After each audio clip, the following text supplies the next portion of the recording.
Bharati's Vedanta Elements Retirement Community near Valasarvagam, Chennai. For booking, call 78268 78268.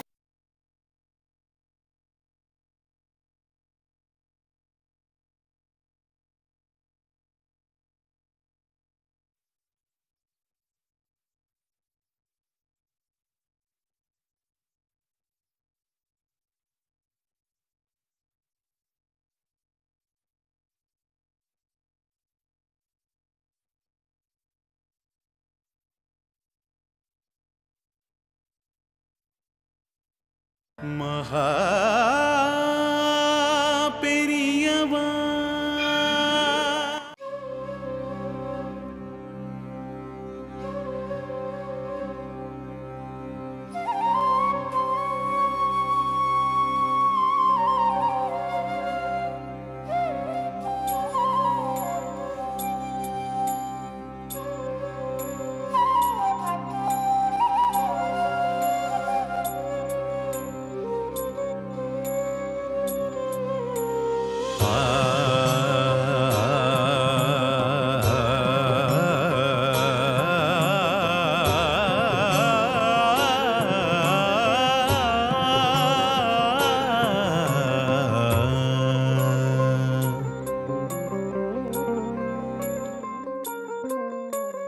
जय जय शंकर शंकर हर हर शंकर शंकर जय जय शंकर शंकर हर हर शंकर शंकर शंकरं जय शंकरं चंद्रशेखरं सुधाकरं शंकरं जय शंकरं चंद्रशेखरं सुधाकरं काञ्चीपुरनिवासं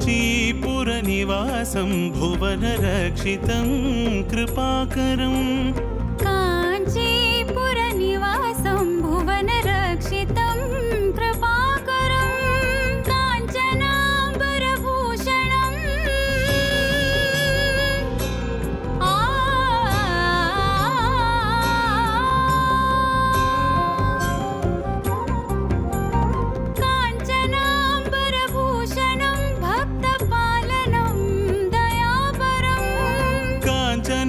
काञ्चनाम्बरभूषणं भक्तपालनं दयापरं वन्दनं कोटिवन्दनं कामकोटिज्ञानभास्करम् वन्दनं कोटिवन्दनं कामकोटिज्ञानभास्करम्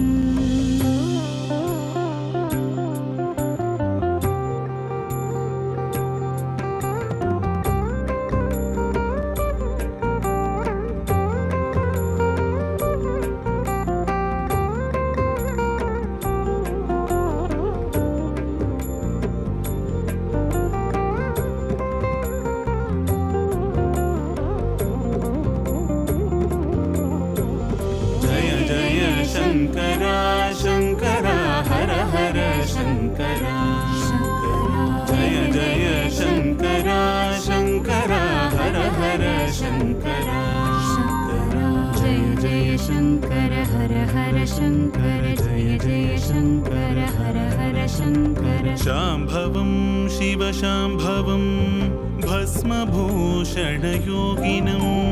शांभवं शिव शांभवं भस्मभूषणयोगिनं ज्ञानीजनसेवितं वेदवेदान्तपरिपालनम् ज्ञानीजनसेवितं वेदवेदान्तपरिपालनं सूर्यकोटिप्रकाशम्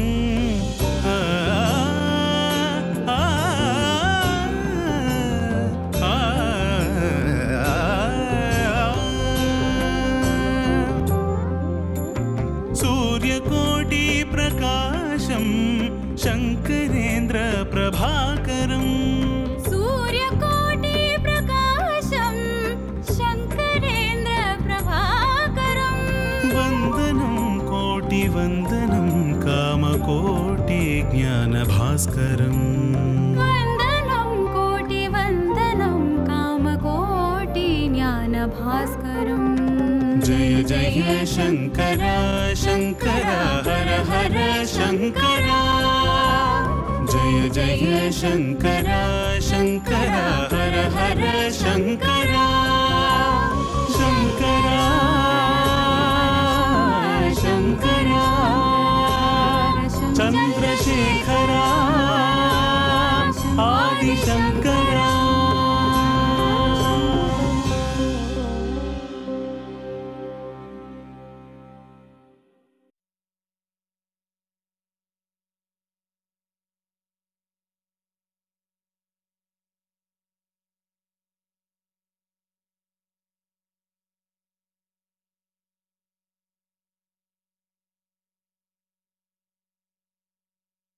சூரியன் தான் எல்லாத்துக்கும் ஆதாரம். அது இல்லைன்னா இந்த உலகமே இல்லை.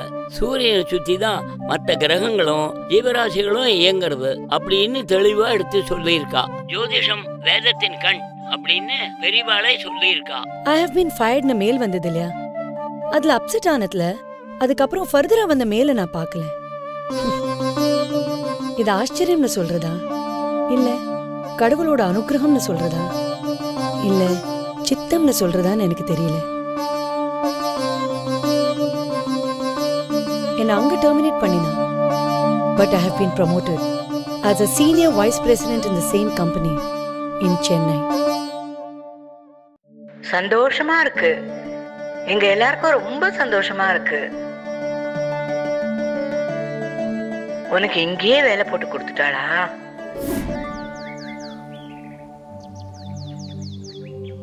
जय जय शंकर हर हर शंकर जय जय शंकर हर हर शंकर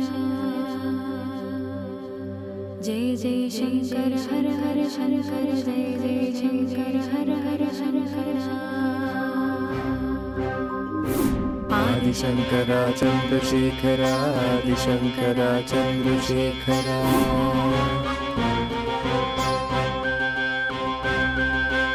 आदिशंकरा चंद्रशेखरा आदिशंकरा चंद्रशेखरा. ஷேமமாரு என்ன ஆத்ம விசாரத்தை பத்தி இன்னும் தீவிரமா படிக்க ஆரம்பிச்சிட்டியா? அத புரிஞ்சிக்கிறது ஆரம்பத்தில் கொஞ்சம் கஷ்டமாக தான் இருக்கும். ஆனால் பிடிபட்டு போச்சுன்னா அதுலேருந்து திரும்பி வரவே தோணாது.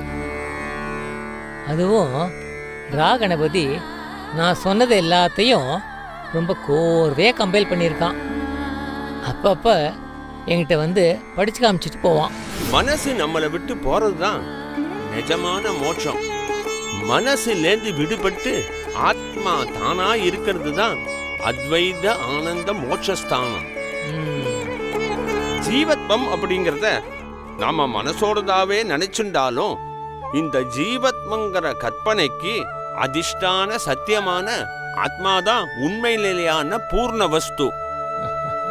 அத சாட்சாத்காரம் செய்யறது, அதாவது அந்த ஆத்மாவை அதிலேயே நிலைக்க வைக்கிறதுங்கிறது ஜடமான ஸ்திதியா இல்லாம பேருயிரா பேரறிவா பேருணர்வா இருப்பதாவே இருக்கும். மனசு சுக துக்கங்களை அனுபவிக்கும், ஆனா ஆத்மா தன்னை தன்னாலே உணர்ந்துக்கும். அந்த நிலை நித்திய சுகமாவே இருக்கும். ஒரு பக்கம் புரிஞ்ச மாதிரியும் இருக்கு, ஒரு பக்கம் புரியாத மாதிரியும் இருக்கு. என்ன புரிஞ்சுக்கிறது ரொம்ப கஷ்டமா இருக்கா? 4-5 தடவை திரும்ப திரும்ப படிச்சா புரிய ஆரம்பிச்சிடும். உனக்கு நன்னா புரிஞ்சாதான் நீ கொஞ்சம் எளிமையான வகையில மற்றவாளுக்கு புரிய வைக்க முடியும். சரி, மேற்கொண்டு படி.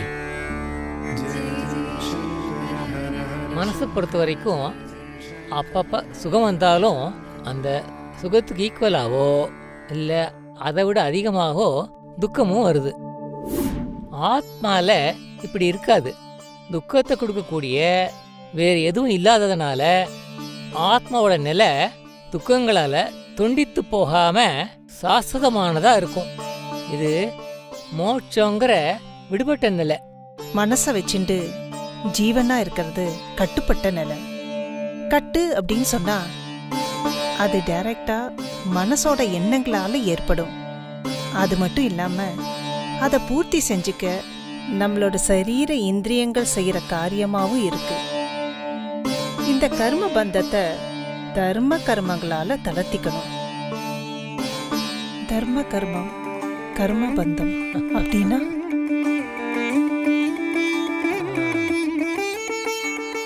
தர்ம கர்மங்களால தளர்த்திக்கணும் அப்படின்னா புரியலையே பெரியவா. சுலபமா புரிஞ்சுக்க அதுலே உதாரணம் இருக்கு. கணபதி அது எனக்கு படிச்சு காமிச்சான்.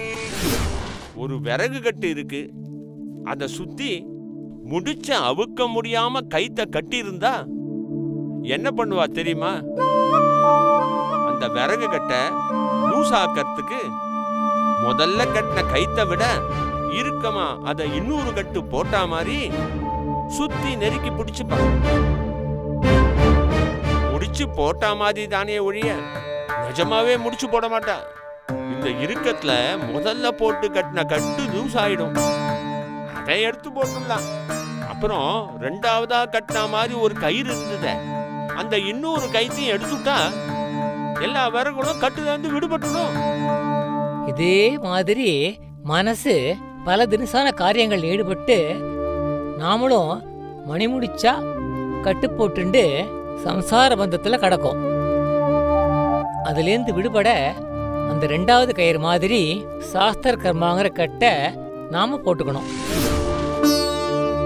கண்ணா பின்னா கட்டா இல்லாம சாஸ்திரம் மூலமா ரிஷிகள் ஒவ்வொருத்தருக்கும் ஸ்வதர்ம ரூபமா அநேக காரியங்களை கொடுத்திருக்கா. ரிஷிகள் மூலமா ஈஸ்வரனே போட்ட ரூல்ஸ் தான் இதெல்லாம். நம்ம சொந்த ஆசையால கண்ணா பின்னான்னு காரியங்களை பண்ணி பண்ணி முடிச்சா போட்டு இருக்கிற கட்டு தளர்றதுக்காக இந்த ஸ்வதர்ம கர்ம கட்டு தான் உதவி புரியுறது. என்ன அடுத்தது அதான் சொல்லியிருக்கேன். ஆமா பெரியவா, இது அசல் கட்டு இல்ல, கட்டு மாதிரி நெரிக்கும். ஆனாலும் இதுல நெறிப்படுவது நம்மளோட தப்பான ஆசைகள் தான். நம்மள நல்லதுல கொண்டு போறதுக்கு தான் இந்த நெறிப்பு. இத புரிஞ்சிண்டா சாஸ்திர கர்மாக்களை ரூல்ஸ்களை கொஞ்சம் கூட தப்பாம சந்தோஷமா செஞ்சுட்டே போகலாம்.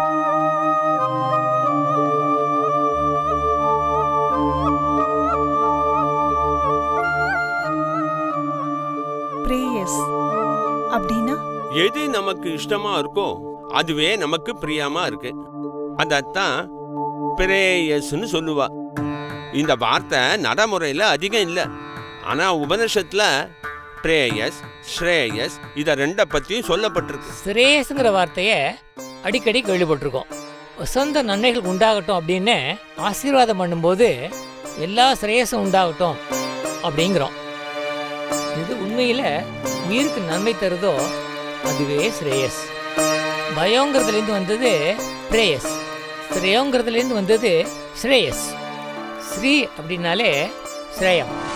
ஸ்ரேயஸை விட்டுட்டு பிரேயஸை பிடிச்சிக்கிறோம். நமக்கு இஷ்டப்பட்ட ஒன்றில் போய் விழுறோம், அப்புறம்தான் அதனால கஷ்டம்னு தெரிய வருது. இந்த நிலை எப்படின்னா, இஷ்டப்பட முடியாத ஒன்று தான் இந்த கசப்பு மருந்து லங்கனம், அதாவது பட்டினி மாதிரி ஒன்று தான் கஷ்டத்தை போக்கி நல்லது செய்ய முடியும்னு நமக்கு கடைசியில் தெரிய வருது.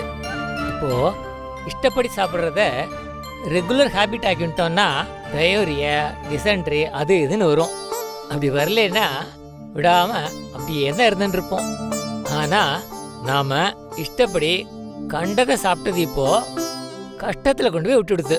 அதனால் மருந்து மாத்திரை சாப்பிட்றதும் லங்கனம் இருக்கிறதும் இஷ்டப்பட்டு செய்யலைன்னாலும் அது கஷ்டமாக இருந்தாலும் அந்த மருந்தும் லங்கனமும் தான் நம்மளை சாஸ்வதமாக இருக்க வைக்கிறது. இஷ்டப்படி மனசை ஓட விட்டு அதோட விளைவா கண்டபடி காரியம் செஞ்சு நன்னா கர்ம பந்தத்துல கட்டுண்டு கிடக்கிற போது கட்ட தளர்த்தத்துக்காக முதல்ல அதிகம் நெரிக்கிற தர்ம சாஸ்திர கர்ம கட்டை போட்டுக்கணும். அதுல போட்டிருக்கிற ரூல்ஸ் மனசுக்கு இஷ்டமானதா இருக்கதான் இருக்காது, போட்டு நெரிக்கிற மாதிரி தான் இருக்கும். ஆனாலும் இது சாஸ்வத கட்டு இல்ல. கட்டு மாதிரி நெருக்கி பிடிச்சுட்டு இருக்கதானே ஒழிய முடிச்சா விழுந்த கட்டு இல்ல. பக்குவமாகி கர்மபந்தம் முழுக்க போகிற போது சாஸ்திர ரூல் பார்த்து பண்ணணுங்கிற கட்டுப்பாடும் இல்லாம போயிடுறது. ஆத்ம ஞானிக்கு எந்த கட்டுப்பாடும் இல்ல, எந்த ரூல்ஸும் இல்ல. காரணம் வர்ணம் ஆசிரமம் இது எல்லாத்தையும் வச்சு உண்டான சகல சாஸ்திர ரூல்ஸும் போயிட்டவன் அவன். இது எல்லாத்தையும் கடந்துட்டா அவனுக்கு அதிவர்ணாசிரமி அப்படின்னு பேரு. ஆனா செத்த முன்னாடி சொன்ன வியாதி மருந்து இந்த உபமானம் இந்த விஷயத்துல முழுக்க அப்படியே பொருந்தறதா சொல்ல முடியாது.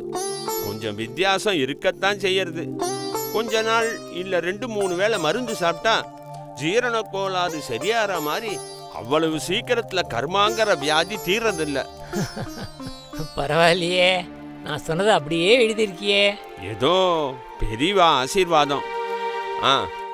தேகவாகல சில பேருக்கு எப்பவுமே வயிற்றுல ஆசிட் அதிகம் இருக்கும். அப்போ மருந்து நிறுத்தாம சாப்பிட வேண்டியிருக்கு. பிரஷர் டயபெட்டிஸ்னு பல பேர் நித்தியம் மருந்து சாப்பிட்டுன்னு தான் இருக்கா. நிறைய தப்பு பண்ணி மனசு சம்பாதிச்ச கர்மா வியாதியும் நீண்ட சுதர்ம மருந்து சாப்பிட்டு தான் சொஸ்தம் செஞ்சுக்க முடியுது. எல்லாரையும் உற்சாகப்படுத்துறதுக்காக நான் பொய்யா சாஸ்திரங்களை பார்த்து அதோட எல்லா ரூல்ஸ் படி நடக்க வேண்டியது கொஞ்ச காலத்துக்கு தான். கொஞ்ச காலத்துக்கு அப்புறம் அந்த கட்டுப்பாடுகள் போயிடும் அப்படின்னு சொல்லிடக்கூடாது. அதனாலேயே இதை சொல்றேன். பகுகாலம் சாஸ்திரப்படி ஸ்வதர்மாச்சாரணை பண்ணத்தான் வேண்டியிருக்கும். ஆனா இதுல உற்சாகம் ஊட்டுறதா ஒரு அம்சமும் இருக்கு. கசப்பு மருந்து இஷ்டப்பட்டு சாப்பிடக்கூடியதா ஒருபோதும் இருக்காது. சாப்பிட்டு தான் ஆகணுங்கிறதுனால சகிச்சுண்டு சாப்பிட வேண்டியதா, சாப்பிட்டு தொலைக்க வேண்டியதா அது எப்போதும் இருக்கும். ஏண்டா கணபதி, அவ்வளவுதானே சொல்லியிருக்கேனா? இல்ல பெரியவா, இன்னும் இருக்கு. இந்த கசப்பு மருந்து பழகி போனாலும் கூட முதல்ல இருந்த வெறுப்பு ஒக்காளிப்பு இதெல்லாம் இல்லாம போகுமே தவிர கசப்பு மருந்த பிடிச்சு சாப்பிடுறது ஒரு நாளும் இல்ல. ஆனா சாஸ்திர விதிகள் அப்படி இல்லை. அது எல்லாத்தையும் ஃபாலோ பண்ணி அதுபடி செஞ்சோம்னா அந்த சாஸ்திரத்திலேயே ஒரு பிடிப்பு ஒரு பிடித்தம் ஏற்பட்டுடும். விதியேன்னு கொஞ்ச காலம் அந்த விதிகளை அனுஷ்டிக்காம சரியான ஒன்றத்தான் செய்யறோம் அப்படிங்கிற சந்துஷ்டி நமக்கே ஏற்பட்டு பிரியத்தோட அப்படியே பண்ண ஆரம்பிச்சிடுவோம். பரம அனாச்சாரமா கிளப்பு குடி ரேஸுன்னு இஷ்டப்படி போனவா அப்புறம் ஆச்சாரமா மாறுற போது எத்தனை இஷ்டத்தோட ஸ்நானம் மடி உபவாசம்னு அனுஷ்டிக்கிறத அங்கங்க இன்னைக்கும் நாம பார்த்துட்டு தான் இருக்கோம். ரொம்பவும் அனாச்சாரமா இருக்கிறவா தான் அதை விட்டதுக்கு அப்புறம் மற்றவாளை விட ரொம்ப நியாயமா நடக்க ஆரம்பிக்கிறான். இப்படிப்பட்டவா தான் ஏதோ ஒரு கம்பல்ஷன்ல நெறிப்புல இப்படி செய்யாம ஸ்வயேச்சோட சந்தோஷமா இதை விரும்பி செய்யறா. சாஸ்திர விதிகளுக்குள்ள பெருமை இது. அது கசப்பு மருந்து இல்ல, குஷ்மாண்ட லேகியம் யுனானி மருந்து மாதிரி தித்திப்பா இருக்கும். பித்தசாரம் உள்ளவாளுக்கும் விஷக்கடிப்பட்டவாளுக்கும் அந்த தோஷத்தினால நல்ல ருசியான பதார்த்தங்கள் கசக்கிற மாதிரி நம்மளோட மனசுல தோஷத்தினாலே தான் தர்மசாஸ்திர மருந்து கசக்கிறது. இதற்கு இன்னொரு கோடியில நல்ல பாம்பு கடிச்சவனுக்கு சீக்காத்தூள் தித்திக்கும்னு சொல்லுவா. இதே மாதிரிதான் விஷய சுக விஷத்தில் ஈடுபட்டவனுக்கு வாஸ்தவத்துல விஷமான துஷ்கர்மாவே மதுரமா இருக்குமா. எப்படிப்பட்டவனானாலும் திருந்தணும் அப்படின்னு நிஜமான கவலை இருந்தா இந்த சாஸ்திர மருந்து பிடிக்க ஆரம்பிச்சிடும். 2 அர்த்தத்திலையும் பிடிக்க ஆரம்பிச்சிடும். அதாவது அது பலன் தரவும் ஆரம்பிக்கும், மனசுக்கு இஷ்டப்பட்டதாவும் ஆயிடும். ட்ரீட்மெண்ட் பகுகாலம் நடக்க வேண்டியதா இருந்தாலும் தித்திப்பு மருந்தா இருக்கிறதால அதை இஷ்டப்பட்டு சாப்பிட்ற ஒரு உணர்வு ஏற்படுறது. இதனால சலிச்சுக்காம அத்தனை காலமும் ட்ரீட்மெண்ட் எடுத்துக்கணும். ஆனாலும் இன்னொன்னு இங்க சொல்லணும். சுதர்ம கர்மா மட்டும் ஆத்மாவை கட்டிலேருந்து விடுவிச்சிடாது. அதாவது நிஷ்காப்ப யோகம் அப்படிங்கிறது முதல்ல நேரா மோட்சத்தை கொடுத்துடாது. மனசே அத்து போன நிலை தான் மோட்சம் இல்லையா? அப்போ எண்ணங்கிறது ஒன்று இருக்காது. எண்ணங்கிறது ஒன்று இல்லாத போது எந்த காரியமும் நிச்சயமா நடக்காது. அதனால காரிய ரூபமா ஒரு யோகம் அதை அடைய தேவையில்லை. இதுவரைக்கும் படிச்சத முதல்ல நல்லா உள்வாங்கிக்கோ. அதுக்கப்புறம் அடுத்த சாப்டருக்கு போகலாம். சர்வ மங்களமும் உண்டாகட்டும்.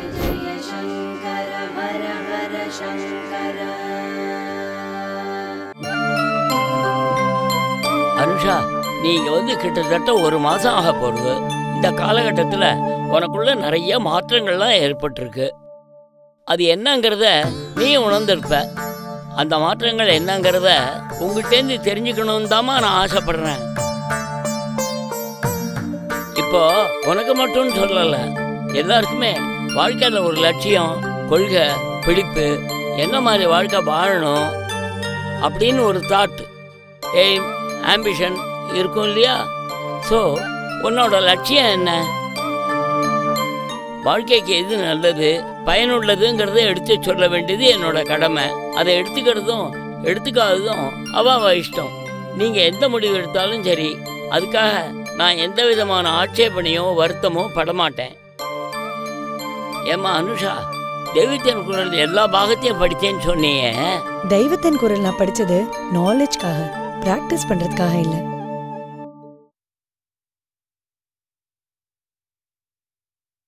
மகா